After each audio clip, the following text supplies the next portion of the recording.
Bonjour à toutes et à tous les amis, je suis Gilles Mansillon, je viens continuer à discuter de la voie spirituelle, de révéler certaines choses qui m'ont été révélées. Et donc c'est important, au plus on rentre dans notre nature spirituelle, au plus on a accès à l'esprit cosmique, à la conscience du tout. Et à partir de là, on nous révèle des choses qui sont très personnelles, qui peuvent avoir à voir avec nos connexions d'âme et notre réalité intérieure, mais aussi des secrets de l'univers et des relations qui dépassent le champ terrestre, ainsi que des révélations sur les vies passées. Donc soyez attentifs à votre intuition, à vos rêves, à tout ce qui vous est révélé. Mais enfin, c'est vraiment que ce qui est approprié dans notre... Dieu ne va pas nous parler de choses ou nous révéler des choses qui ne sont pas... euh, qui n'ont pas de cohérence par rapport à notre plan de vie actuel, hein. Chacun est sur sa propre voie, dans sa propre vie et dans sa propre mission.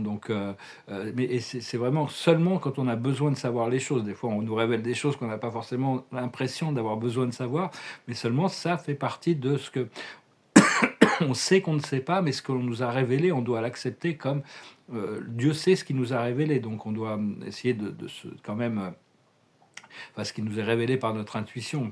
Et donc voilà, hein, faut vraiment rester conscient, rester à l'écoute de notre intuition, de la voix du cœur. Et je parlais un peu de la nature du temps. La nature du temps, la nature absolue du temps, c'est l'éternité. Ça peut être facile à comprendre. Et tout se passe dans l'instant présent, en réalité. Ce qui est pas, parce que l'instant présent, parce que le passé, le présent est très difficile à saisir quand on essaye de le saisir, parce que dès qu'on pense que c'est le présent, il est parti dans le passé. Et il y a à nouveau le futur aussi. Donc c'est vraiment le futur, il rentre et il passe, il traverse, il traverse. Donc c'est vraiment arriver à rentrer dans cet instant présent et comprendre que le temps ne change pas. Le temps, c'est une constante. Mais tous les êtres et toutes les choses changent à travers le temps. On est tous transformés à travers ce passage du temps. La vie, c'est plus comme un film qu'une photographie. Et donc, mais on a tous un temps personnel, une programmation de notre âme qui est personnelle par rapport à des suites d'événements qu'on a prévus dans notre incarnation, dans notre vie. Et l'âme, c'est le régulateur de notre expérience. Et ce temps, l'âme est assez flexible parce qu'elle est conditionnée par notre habilité à embrasser la vie chaque jour et d'intégrer les leçons et les expériences qui nous sont données. Enfin, on est de plus en plus, il faut chercher à de plus en plus s'aligner avec la plus haute version de nous-mêmes. Et il y a beaucoup de réalisations et d'épiphanies dans ce procédé, hein. Au fur et à mesure, on se pose des questions et on a la réponse, et on se pose de nouvelles questions et on a encore des réponses.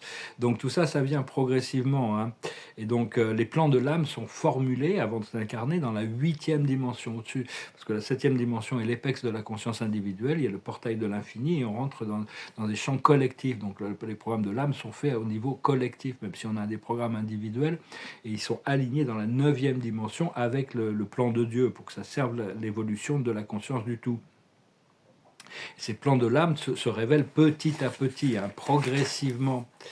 Et donc, personnellement, bon, au début, quand je me suis réveillé à ma lumière, je me suis réveillé à la lumière, ma nature spirituelle, disons, de manière plus puissante, parce que c'était mon réveil à la spiritualité s'est fait autour de 85, 86. Mais je me suis vraiment réveillé en 92, je me suis vraiment réveillé, je commençais à voyager dans l'univers, j'ai rencontré mes guides, toutes ces choses-là. Je pensais que j'avais eu une quinzaine d'incarnations sur Terre, alors qu'en réalité, je dois avoir à peu près, le contrat standard sur Terre, c'est à peu près 1000 vies, 1000 incarnations quand on rentre sur Terre. Euh, enfin bon, je me suis réalisé que j'ai pris le programme très très tôt, depuis les Murias. De toute manière, on est descendu en conscience progressivement, tout en gardant quand même certains programmes actifs dans notre conscience qui font on est déjà un peu plus réveillé que la conscience collective. Et toujours au service du plan de Dieu, hein. Participer à l'expansion de l'univers et de la conscience du suprême, parce qu'au fur et à mesure qu'on intègre, on intègre des valeurs spirituelles et on comprend des sens sur les choses, ça rajoute à la conscience du suprême, à la conscience du tout. Et comprendre aussi, il faut arriver à se convaincre que tout peut aussi agréable ou désagréable que la vie puisse être à n'importe quel moment, ce n'est qu'une expérience, ce n'est pas la vérité de qui on est. Et donc, mais bon, c'est juste une expérience dans le temps et l'espace, hein. Donc ça nous permet quand même un peu de nous détacher pour revenir revenir au centre où tout est toujours, il y a toujours la paix, la lumière et l'amour qui règnent, hein. Donc, comprendre qu'on a fait un excellent travail, vous avez fait un excellent travail, on a fait un excellent travail entre le moment depuis notre réveil. Le travail intérieur qu'on a fait est essentiel au plan du Créateur et pour l'ascension de la planète. Parce qu'il y a plusieurs phases. Il y a d'abord la phase de réveil. Tout ça, il y a 5 phases qui peuvent s'intermêler parce qu'on continue à se réveiller jusqu'à l'ascension. Mais il y a le réveil. Après ça, on doit se transformer. Après ça, on doit transcender. Après ça, on doit s'illuminer pour arriver à l'ascension. Mais tout ça, bon, ça peut s'intermêler, hein. On continue notre transformation et notre réveil. Tout ça, c'est un procédé sacré. Il ne faut pas dénier le côté sacré de notre expérience. Et comprendre que bon, quand on se tourne vers les plans de l'âme, quand on arrive à intégrer les plans de l'âme, on rentre dans ce niveau de sensibilité, c'est vraiment des ressentis, c'est des ressentis profonds qui nous donnent un sens d'une vérité profonde qui est prévue, qui est beaucoup plus profonde que tout ce qui peut se passer à la surface. Mais l'âme ne peut pas toujours réaliser ces plans parce qu'il y a des gens qui sont purement mentaux et qui ne sont pas en contact avec leur âme, avec leur ressenti. Cela dit, de plus en plus se réveille et bientôt on ne pourra plus le choix que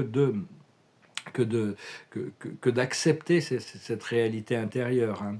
Et donc, mais enfin, c'est bien d'être sensible au ressenti profond de notre âme, et le plus possible lâcher prise du mental, bien que le mental s'adapte à toutes ces choses.